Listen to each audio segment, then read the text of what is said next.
Mu karere ka Muhanga mu murenge wa Nyamabuye abaturage bane barimo basenya urukuta rw'inzu rugwira umwe ahita ahaburira ubuzima abandi barakomereka cyane bikabije cyane. Abaturage bavuze yuko bakunze gusenya amazu hano ugasanga agwiriye abantu barapfa. Uyu musore yapfuye yari mu kigero cy'imyaka 23 y'amavuko. Abagabo bakaba barimo basenya ino nzu bagiye kubaka indi nzu birangira basenye urukuta rwitura kuri umwe ahita ahaburira ubuzima. Turaza kubigarukaho mu makuru arambuye.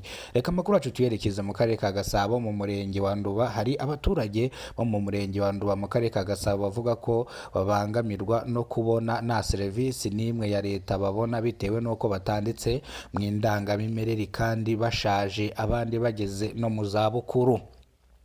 Abaturage bavuga yuko rero ubuyobozi bwabafasha bakabandika mu ndangamimerere kugira ngo bajye babona serivisi muri leta bitabagoye. Gusa bamwe bavuze yuko ubu ni uburangare bwa bano baturage kuba bageze mu myaka yabo ya za 40 ya za 30 batarajya mu gitabo ndangamimerere. Bavuga yuko ari uburangare bwabo. Bavuga yuko bimwe uburenganzira bwo kujya mu indangamimerere, ariko abandi baturage bavuze yuko abangaba bari kubeshya. Kujya mu indangamimerere nta kindi bisaba no kujya ku murenge ubundi kwiyandikisha mu ndangamimerere, ahubwo bagize ubute ndetse babura n'imbaraga zo kujya bitewe n'ahantu batuye n'ubukene bafite. Bavuga yuko kujyayo bibabangamiye kandi ikindi bakora urugendo runini cyane.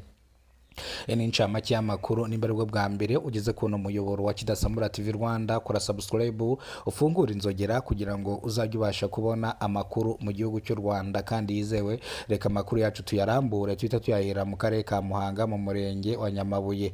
Abaturage bane basenyaga inzu, urukuta rw'inzu rwaguye rugwira umwe ahita ahaburira ubuzima abandi barakomereka. Bivuga yuko abangaba barimo basenya ino nzu kugira ngo bazabone uburyo bakamo indi nzu birangira urukuta rw'inzu rubaguyeho. Abaturage bavuze yuko iyi nzu abarimo bayisenya ntago bazi gusenya inzu ndetse bitambitse igikuta birangira kibaguyeho, umwe ahasiga ubuzima abandi barakomereka. Abaturage basabye abaturage bagenzi babo kujya bitondera mu gihe bari gusenya amazu, bakitaza mu gihe bahiritse urukuta bakirukanka bakajya kure y'urukuta kugira ngo urwo rukuta rutaza kubagwira. Bamwe bavuze yuko ati ni impanuka buriya, iyo umuntu yashatse gupfa yananyerera agapfa, iriya ni impanuka buriya, urwe nirwo yandikiwe birangira gutyo. Uyu mugabo ubu ngubu akaba azashyingurwa ejo ku itariki zisanga 17 z'ukwezi kwa 10 umwaka wa 2025. Ariko ibi ngibi byarijije abanyarwanda benshi cyane, abandi bifata ku munwa.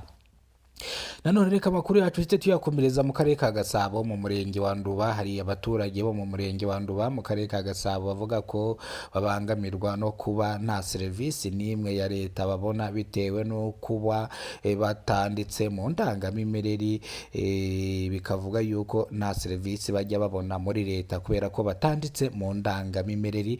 Bavuga yuko ubuyobozi bwabafasha mu myaka yabo bagezeho bakaba bajya mu ndangamimerere kugira ngo babone serivisi za leta. Ibi ngibi byahise bituma abaturage bose bahaguruka baza kubwira Kidasamura TV Rwanda ibibazo bagiye bafite bigiye bitandukanye, aho n'abayobozi b'inzego z'ibanze kugira ngo babahe serivisi babaka ruswa y'amafaranga kugira ngo babakemurire ibibazo byabo. Cyane cyane nk'abangaba batanditse mu ndangamimerere bakunze kubafatirana bakabaka amafaranga ya ruswa kugira ngo babakemurire ibibazo byabo.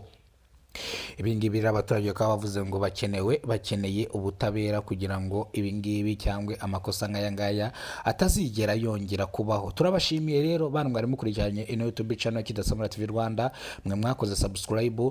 Imana ibarinde ibahezagire. Nimba aribwo bwa mbere nawe ugeze kuno muyoboro wa Kidasamura TV Rwanda, kora subscribe ufungura inzogera kugira ngo uzajye ubasha kubona amakuru mu gihugu cy'u Rwanda kandi yizewe. Nongeye kubabwira yuko Kidasamura ni branch nini cyane. Kidasamura aya makuru usanze hano wasanga kuri BTN, wasanga kuri RTV, wasanga kuri Plus. Bivuze ngo aya makuru yose wayasanga ku binyamakuru bigiye bitandukanye. Bivuze ngo ibinyamakuru tugenda dukorana dupasanya, undi apasa undi. Reka amakuru yanjye nyasubikira hano gusa nadahwema kubabwira ko abantu mwakoze subscribe muraba agaciro, muraba ingenzi kuri twebwe, mwarakoze. Imana ijye ibarinda, mugire umunsi mwiza.